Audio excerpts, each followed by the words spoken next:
Ustadz Abdul Somad atau yang sering kita kenal dengan nama Uwas, adalah ulama yang sangat dicintai oleh masyarakat Indonesia. Tetapi Uwas juga tidak sedikit mendapatkan tudingan dan cibiran, hampir tiap saat Uwas mendapatkan berita yang tidak sedap tentang beliau.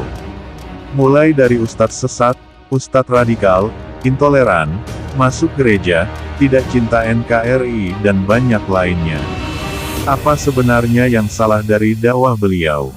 Apakah benar, beliau itu seperti isu yang beredar? Berikut kita simak, catatan seorang sahabat Uwas dari Pekanbaru, yang akan membuka tabir baru, pandangan kita terhadap siapa dan bagaimana Uwas yang sebenarnya. Catatan sahabat Uwas Pekanbaru.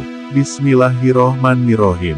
Uwas adalah sosok dai yang berdakwah sesuai dengan prinsip yang terkandung dalam pilar-pilar kokoh ajaran Islam.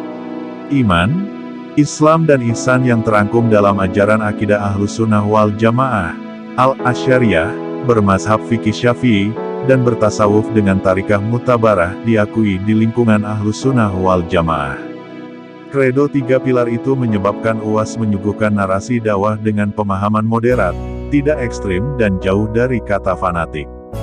Uwas hadir demi menjaga kebersamaan umat, dengan memperhatikan pemahaman dan pengamalan yang diakui dan diterima oleh jamaah mayoritas umat. Sehingga tidak heran, fatwa-fatwa yang beliau sampaikan selalu dalam koridor konteks dan makosidnya. Tapi ketika gempanya datang, getarannya ke rumahku. Uwas tak terbiasa berfatwa sendiri, tapi dominan menyampaikan fatwa-fatwa ulama yang diakui di dunia Islam. Sikap moderat ini, yang membuat Uwas mudah masuk ke semua lapisan masyarakat dan bisa diterima oleh lintas ormas dan komunitas. Maka wajar, bila tablik akbar Uwas yang diadakan lembaga-lembaga yang berafiliasi kepada NU, dibanjiri oleh Jamaah Nahdlatul dan Muhammadiyah. Begitu juga ketika memenuhi undangan dari lembaga-lembaga yang berafiliasi kepada Muhammadiyah, Persis, Nahdlatul Watan, Al-Wasliyah, dan lain-lain, selalu dibanjiri oleh berbagai elemen masyarakat lintas ormas. Di dunia profesi, Uwas diterima oleh kalangan guru, arsitek, perawat, nelayan, security, dokter, sopir, pilot, kondektur, pedagang, petani, peternak, angkatan bersenjata, Polri, legislatif, pegiat seni, buruh dan profesi lainnya.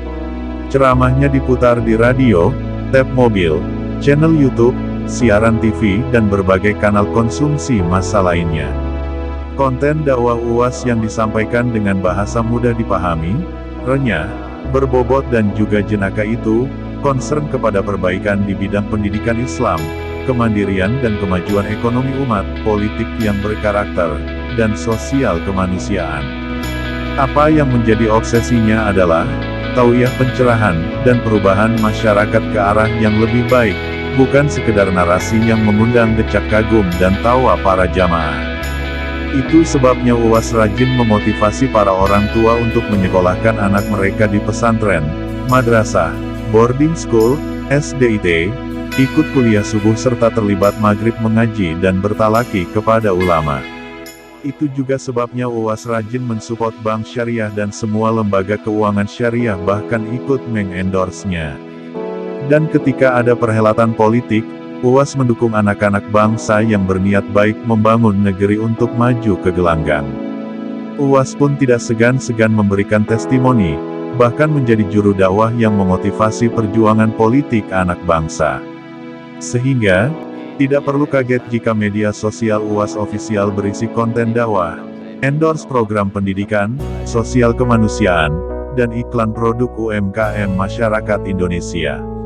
Meskipun berdarah Melayu, Uwas bisa diterima dari Aceh, Minangkabau, Melayu, Betawi, Sunda, Jawa, Banjar, Bugis, sampai Papua. Ceramahnya tidak hanya dibanjiri di masjid, madrasah, dan lapangan, tapi juga dikonsumsi oleh jutaan viewer dan follower dari berbagai penjuru yang sampai akses internet dan jaringan radio. Uwas berdakwah tidak hanya di masjid dan layar kaca.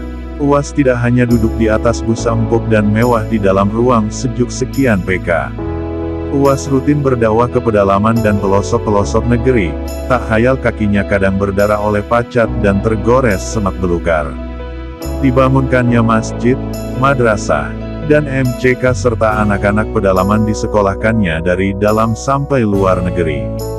Begitu mulia apa yang dilakukan oleh Uwas terhadap bangsa Indonesia. Semoga ulama kebanggaan Indonesia ini selalu dalam lindungan Allah Subhanahu wa Ta'ala. Ini kan cuma bertubi-tubi. Apa yang membuat Ustaz bisa bertahan sampai kali ini terhadap banyak ujian-ujian seperti itu? Ustaz juga kalah hebat. Ya. Kalau Tuhan beri keasahan sehingga sebentar di Kuala Namu, mengapa aku bisa bertahan? Karena ada kamu.